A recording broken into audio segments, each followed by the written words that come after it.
Hello and welcome to Critical Political Thinking. My name is Corey Camasso and I am your host. We've been covering a lot about the election, but what we failed to do is come back with our second part in covering the fact checkers. And while the fact checkers had a major role to play in this election, we're going to talk about two major lawsuits that have been filed, one versus the actual fact checkers themselves, and the other is an antitrust suit filed by 48 states, the FTC, and the New York Attorney General. So stay tuned, because we are going to explain the future of social media, and we have exposed the truth about the fact checkers. So stay tuned, because you don't want to miss what we found out. Thanks for watching. My name's Corey Camasso, and this is Critical Political Thinking.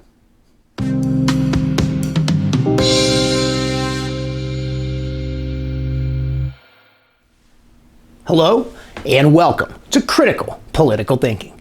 My name is Corey Camasso, and today we're going to be discussing social media, the influence that it had on the election through fact checkers. We're going to break down the 5 major fact-checking corporations, how out of the 5 it breaks down to 3 companies, and of those 3 companies, we're going to discuss just who they are, who owns them, and why they have been manipulating the truth. We're also going to be discussing who is suing these fact checkers, as well as Mark Zuckerberg and the Facebook antitrust lawsuit. And we're going to go over the details of that and what that means to the future of social media and companies like Parler and Rumble that are orchestrating and starting to form at a time when this could be key. So let's first talk about fact checkers, who they are, and why is Candace Owens, out of all people, suing them. So Candace Owens is actually going after US Today and Facebook fact checkers. She's decided to go against the group Lead Stories LLC. Now, again, Lead Stories LLC is owned none other by the liberal media source USA Times. So already there is a bias. And basically what she's doing is she's going after them for an individual post. She had posted what a doctor, a physician with an actual doctorate degree, stated regarding the death totals in COVID-19, how they are allowing post-mortem death totals, meaning if someone dies of a car crash, they're tested afterward for COVID, they are still labeled as a COVID-assisted death. Even though it was a car accident, that's still included in the COVID death totals, people, whether you like to realize that or not. And here's the problem with that. Some states allow it and some states don't, the post-mortem. So what that means is simply this. Because Candace Owens made the blanket statement that this physician stated that these death totals can be askew, and they can be because we're taking the total death totals, not individual states. And what these fact checkers did is they said, no, we found a doctor in Colorado that says that that's not accurate. So we're just going to go with what he says. Screw your doctor. My doctor's better than your doctor. Well, that's not a fact check. That's bullshit, and you got called on it. Your liberal media agenda and your bias has been exposed. So now you are being sued for censoring, and it is being funded by Turning Point USA as well as a ton of patriots. They've all gone online and basically assisted Candace in filing because it cost her over $60,000 just to file in Delaware alone. Just to file. Now, if you'd like to help Candace Owens in this venture, please go to factcheckzuck.com. FACTCHECKZUCK, as in Zuckerberg.com. Factcheckzuck.com. That is where you can go to help out Candace Owens and help her fund this suit against the fake fact checkers. So the fake fact checkers, as we exposed recently, one from Philadelphia that was part of the factcheck.org group, we decided to dig a little deeper. And what we found is that factcheck.org and FlackCheck, 2 independent of the 5 major fact-checking organizations within the United States since 2016, guess who owns them? The Liberal College of Penn State University. That's right. A liberal university owns these companies. And you are going to tell me that they don't have a bias? You're going to tell me that the jargon that they push to their students and the liberal agenda that they teach daily doesn't infiltrate these groups that are orchestrated through Penn State University? Are you kidding me? That's just one. That's just one. Then you have Fact Checker, which is just the name of the company itself. Guess who owns them? The Washington Post. One of the most biased, liberal, slam junk, entertainment piece newspapers I've ever read, the Washington Post. And I have the right to say that because that's my opinion. I think they're garbage. I think they're biased. And I have plenty of proof based on just the titles of their stories alone. But I find the most interesting is the one that has the most checks, the most fact checks. And once we did our research, not only are they a liberal company, they are owned by a former Democrat politician. And let's get into it. So we have PolitiFact. That's right. PolitiFact and PunditFact. These are the two major fact-checking organizations within the United States. And most people stop when they get to they're owned by the Tampa Bay Times. That's a, pretty biased organization from, the face value. But let's dig a little bit deeper. Who owns the Tampa Bay Times? Who profits from Tampa Bay Times? That's where the fun comes. So according to Influence Watch, we have Painter. P-A-Y-N-T-E-R is the name of the company. Painter. Or Panter. I apologize, I'm not familiar with the pronunciation. But this group owns Tampa Bay Times. Okay? Now, according to Influence Watch, who is a completely unbiased group that determines which groups have bias towards which organizations, not only are they favorable to liberals, but they are labeled as hostile. The most horrid title you can get in this group's Influence Watch's rating system. They are labeled hostile to conservatives. And why would you think that is? Well, that's because of Neil Brown.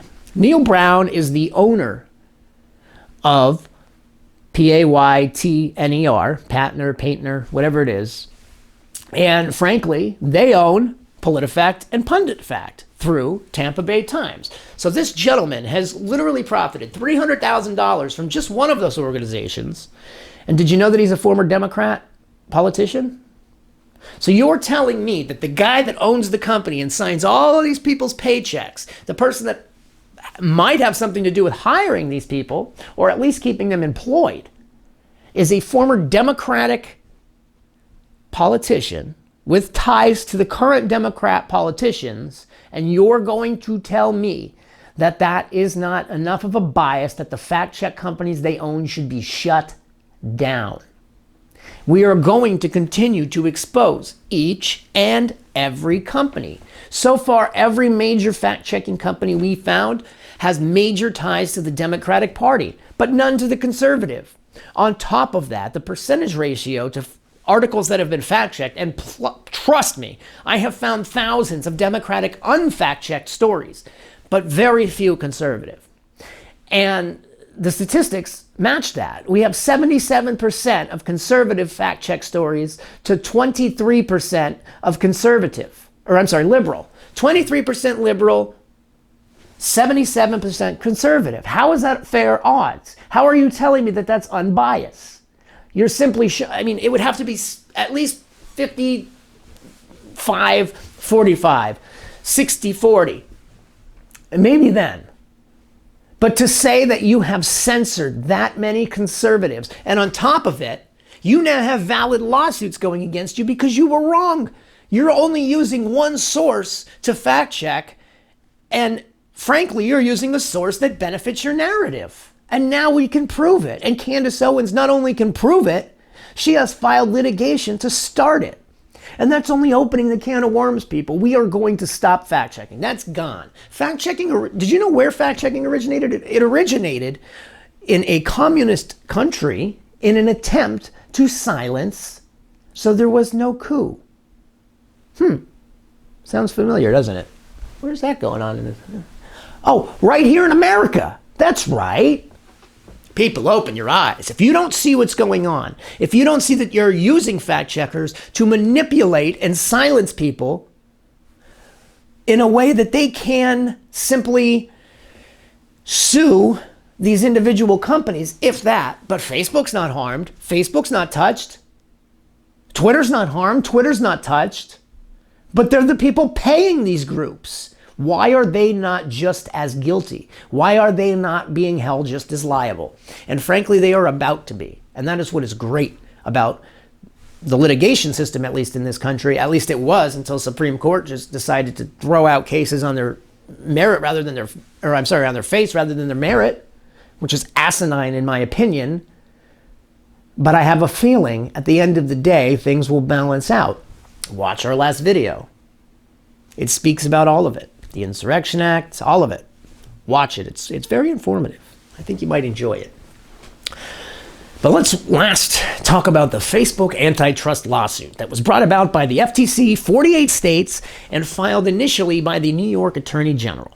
And what they are alleging is that Facebook, through third-party acquisitions, has eliminated the opportunity for any organization to grow, therefore created a monopoly over the speech department or the social media speech department.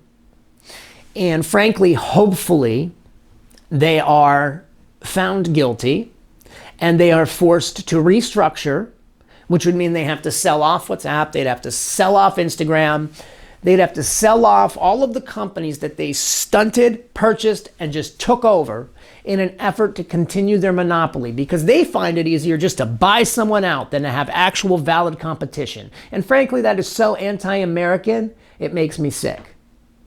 But we're fighting it, and that's why it's great. We need to stop the systematic monopolies that have occurred.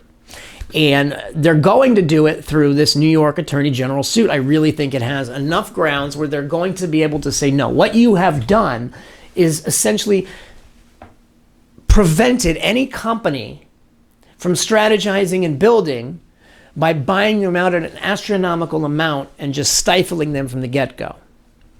And what you've done by doing that is therefore, through your terms and conditions, illegally and unlawfully, because you now own this monopoly, you can now manipulate, censor, and guide the narrative.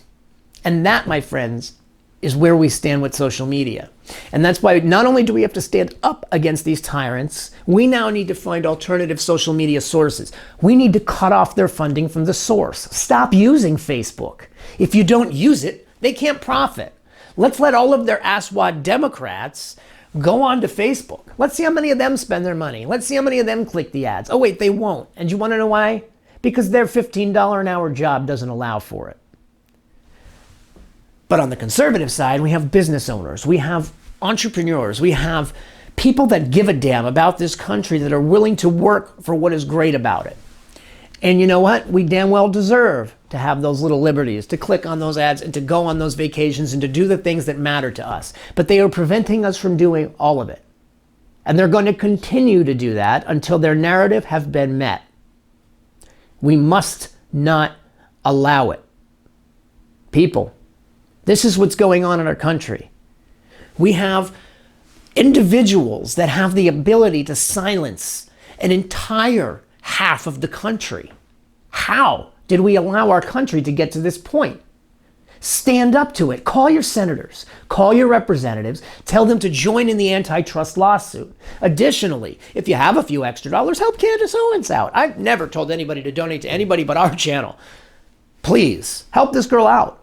She is an amazing patriot. She is an amazing American, and she deserves to take on these fact checkers. As we just exposed, they are frauds. Each and every company we just talked about has ties to the liberal democratic organization and central organization, to the point where they are silencing, they are suppressing, and they are hindering free speech in America. We hope this video was informative. We hope you learned a lot about what's going on in the social media sphere, as well as the litigation revolving around the social media sphere. We are going to continue to bring you videos on not only this whole groundbreaking case, but as well as the entire election debacle, the election fraud, the alleged election fraud. Let me fix that because we do film on YouTube as well as we do need you to continue to add our channel on both sources of YouTube and Rumble, because Rumble is new and we don't know how long, and we pray that they're going to continue because they're doing a fantastic thing. But in the meantime, we still have our YouTube channel and we need to continue to grow that as well. So please like, please subscribe, please ring the notification bell, Rumble, and share. Thank you so much for watching Critical Political Thinking and helping our channel to grow to the success that it has become. We will continue to bring you the truth and the news that matters to you. While we do obviously have a very strong conservative spin, we don't even consider it a conservative spin. We consider it the American spin, the truth. And it just so happens that right now, conservatives are the truth. Thank you for watching. My name is Corey Camasso, and this is Critical Political Thinking.